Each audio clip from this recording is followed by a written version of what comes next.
సీమ మనమైతే ఇప్పుడు విజయనగరం దాసనపేటలో అయితే ఉన్నాము. ఇక్కడ జగన్నాథ స్వామి రథయాత్ర అంటే పూరిలో ఎంత ఘనంగా అద్భుతంగా జరుగుతుందో అదేవిధంగా దాసనపేటలో జగన్నాథ స్వామి ఆలయం అన్నమాట.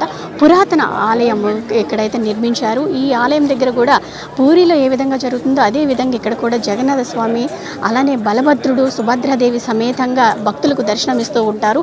ఇక్కడ రథయాత్ర చాలా ఘనంగా జరుగుతుంది. ఒకసారి ఇక్కడ భక్తులతోని అలానే ఇక్కడ రథయాత్ర యొక్క విశేషాలు కూడా చూసేద్దాం రండి. అసలు జగన్నాథ స్వామి రథయాత్ర అనేది ఎందుకు చేస్తూ ఉంటారు? రథయాత్ర అనేది ఆవిడ ఒకసారి లక్ష్మీదేవికి చెప్పకుండా ఈయన అక్కడికి వెళ్ళి బిందు మందిరంకి వెళ్ళిపోతారు అనమాట స్వామివారు.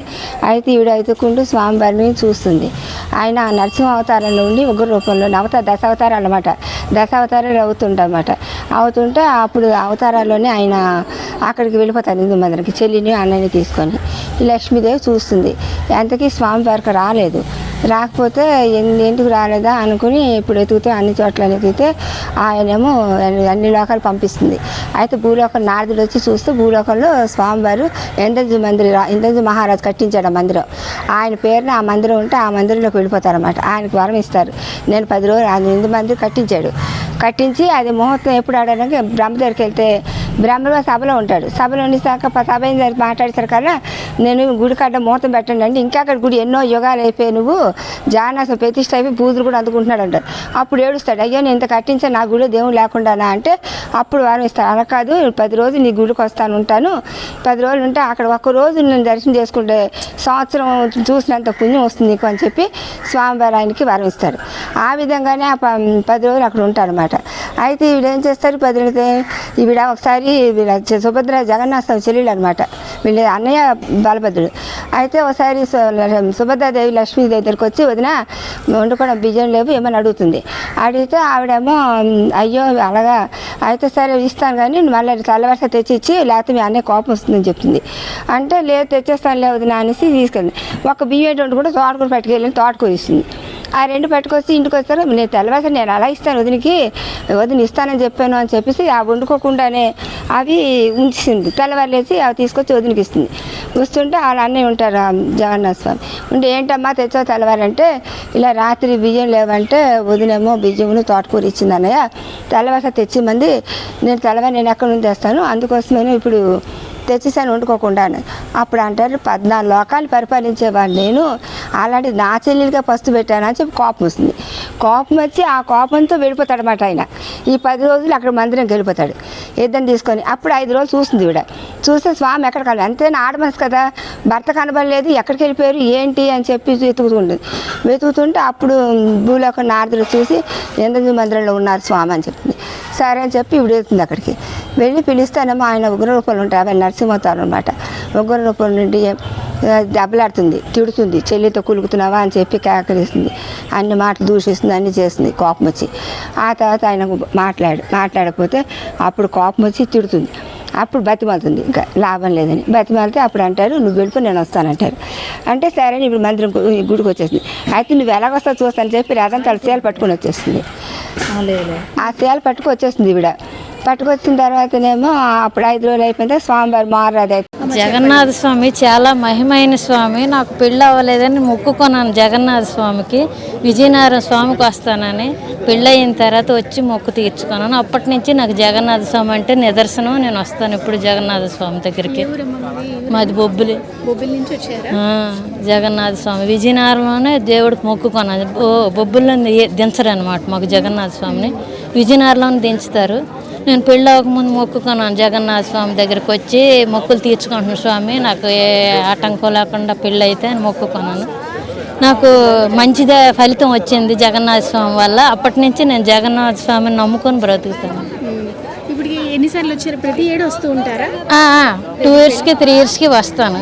అత్తవారింటి దగ్గర ఉన్నాను కాబట్టి ఇది కన్నవారి ఊరు వస్తాను.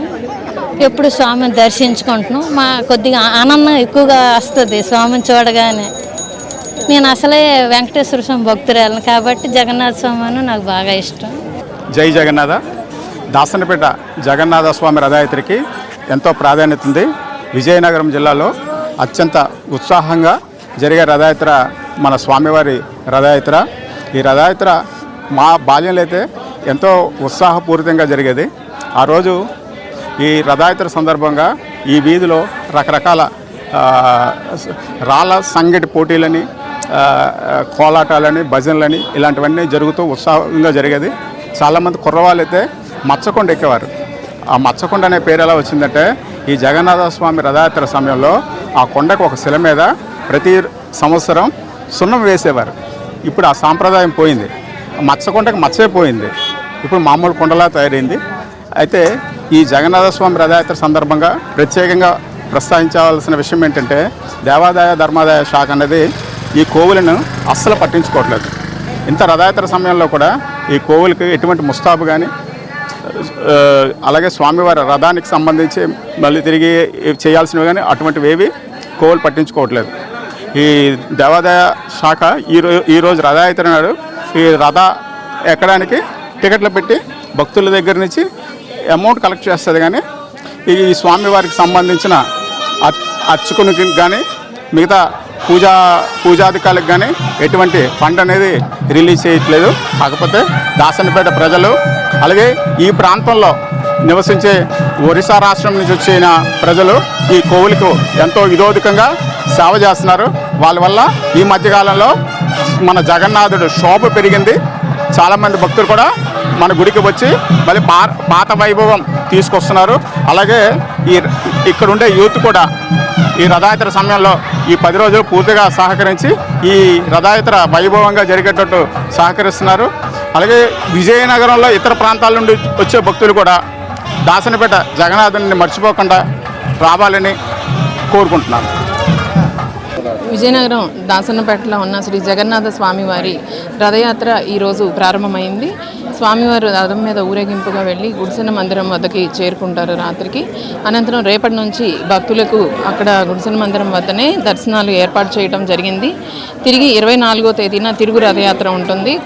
20వ తేదీన మహాలక్ష్మి అమ్మవారి శీల విరుపు, స్వామివారితోటి సంవాదము ఇలాంటి కార్యక్రమాలు ఉన్నాయి. కావున భక్తులు అందరూ కూడా వచ్చి స్వామివారిని దర్శనం చేసుకోవాల్సిందిగా కోరుతున్నాం. ఈరోజు ఇక్కడ జగన్నాథ స్వామి రథయాత్ర చాలా వైభవంగా జరుగుతుంది. ఇది ఎన్నో వందల సంవత్సరాల క్రితం పూర్వం నుంచి ఉంది. ఇక్కడ మట్టుకు పూరిలో జగన్నాథ స్వామి తర్వాత ఇక్కడే ఇంత పెద్ద గుడి వెలిసింది. మరి ఇలాంటి గుడిని చుట్టుపక్కల ఉన్నవారందరూ కూడా ఇక్కడ దర్శించుకుంటారు. ఈరోజు మన ఎమ్మెల్యే గారు అతిథి విజయలక్ష్మి గారు వచ్చి పూజా కార్యక్రమం ప్రారంభించారు. ఆ తర్వాత అందరూ కూడా ఇంతవరకు మేము అక్కడ రథం మీద ఉండి పూజలు అయ్యి ఘనంగా జరగడం జరిగింది. మరి ఈ కార్యక్రమం ఇక్కడ నుంచి సాయంత్రం 7 గంటల వరకు నవాపేట జంక్షన్లో అక్కడ పెట్టడం జరుగుతుంది. అక్కడ ఉన్న ప్రజలందరూ, ఇక్కడ దాసన్నపేటలో ఉన్న ప్రజలందరూ కూడా అక్కడ దర్శించుకొని అక్కడి నుంచి గుడిసెన్న గుళ్ళని దేవుణ్ణి 9 రోజులు ఒక దగ్గర ఉంచుతారు. అక్కడ కూడా ప్రజలందరూ కూడా చుట్టుపక్కల ఉన్న ప్రజలందరూ కూడా దర్శించుకోవడం చాలా శుభదాయకం అని నేను భావిస్తున్నాను. ఈ దాసన్నపేటని ఉన్న ప్రజలందరికీ కూడా, అలాగనే మన ప్రజలు దర్శించుకున్న వారందరూ కూడా ఆయురారోగ్యాలతో సుఖ సంతోషాలతో ఉండాలని నేను మనస్ఫూర్తిగా కోరుకుంటూ ఈ జగన్నాథ స్వామి రథయాత్ర సందర్భంగా శుభాకాంక్షలు కూడా మరి ప్రజలందరికీ కూడా, విజయనగరం జిల్లా ప్రజలందరికీ కూడా మనస్ఫూర్తిగా కోరుకుంటూ ఆ భగవంతుని యొక్క ఆశీస్సులు ఎల్లవేళలా అందరికీ ఉండాలని నేను కోరుకుంటున్నాను. జగన్నాథ స్వామి రథయాత్ర మహోత్సవం అయితే కన్నుల పండుగ సాగుతుంది. అంటే ఇక్కడ మొత్తం కూడా 9 రోజుల పాటు స్వామివారు భక్తులకి ఇక్కడ బయట ఉండే దర్శనం ఇస్తూ ఉంటారు వివిధ రూపాలు అనేది చెప్పొచ్చు. అంటే 10 రోజులు ఈ రోజుతో పాటు చూసుకుంటే 9 రోజుల పాటు స్వామివారు అంటే ఏ గుళ్ళో చూసుకున్నా లోపల గర్భాలయంలో ఉండి భక్తులకు దర్శనమిస్తారు. ఇక్కడ మాత్రం జగన్నాథ స్వామివారు మాత్రం ఆయనే బయటకు వచ్చే భక్తుల కోసం బయట ఉండి స్వామివారు అయితే భక్తులు చూస్తూ ఉంటారు. అలా భక్తులు దర్శించుకుంటూ ఉంటారు. అంటే పూరి తర్వాత రెండో అతిపెద్ద ఆలయంగా విజయనగరం జగన్నాథ స్వామి టెంపుల్ అయితే ప్రసిద్ధి చెందిందని అయితే చెప్పొచ్చు. మరి ఇక్కడ ఎందరో భక్తులు ఇక్కడికి వచ్చి స్వామివారిని దర్శించుకుంటున్నారు. అది రథం లాగడానికి పోటీ పడుతున్నారు. మనం విజువల్స్లో చూసుకుంటే నిజంగా చాలా ఘనంగా సాగుతుంది జగన్నాథ స్వామి రథయాత్ర అయితే చెప్పొచ్చు. సుమన్ టీవీ, విజయనగరం.